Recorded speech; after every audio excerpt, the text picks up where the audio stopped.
खबर आपको गोजरा से, जहां पर हमारे ब्यूरो चीफ हाजी सफदर अली की रिपोर्ट के मुताबिक national highways and motorway police M4 सेक्टर 1 पर IG मोटरवे पुलिस और DIG motorway police Mohammad Saleem के अहकामात की रोशनी में मोटरवे पुलिस ने ओवरलोडिंग और ओवरचार्जिंग के खिलाफ मुहिम शुरू कर दी। ईद उल अज़हा की आमद जैसे जैसे करीब है, नेशनल हाईवेज और मोटरवे पुलिस पर ट्रैफिक में इजाफा देखने को मिल रहा है। IG national highway and motorway police Sultan Ali Khawaja की विजन के मुताबिक और DIG मोटरवे मोहम्मद सलीम के अहकामात व हदायत की रोशनी में मोटरवे पुलिस ने ओवरलोडिंग और ओवरचार्जिंग के खिलाफ मुहिम शुरू कर दी। मोटरवे पुलिस की तरफ से PSV की तमाम दस्तावेजात, फिटनेस सर्टिफिकेट, रूट परमिट, गाड़ी की रजिस्ट्रेशन बुक चेक की जा रही है। पब्लिक सर्विस गाड़ियों, बस और वैगनों की ओवरलोडिंग ओवरचार्जिंग के खिलाफ कार्रवाइयां की जा रही हैं। मुसाफिरों से लिया गया जायद किराया वापस करवाया जा रहा है।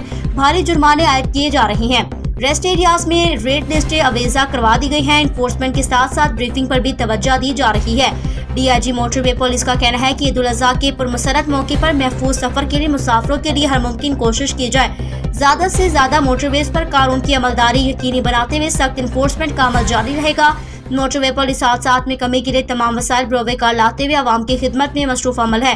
मोटरवे पर महफूज सफर मोटरवे पुलिस की अव्वलीन तरजीह है। मोटरवे पर सफर करने वाले मुसाफिर किसी भी इमरजेंसी सूरत हाल में हेल्पलाइन 1130 पर कॉल कर सकते हैं।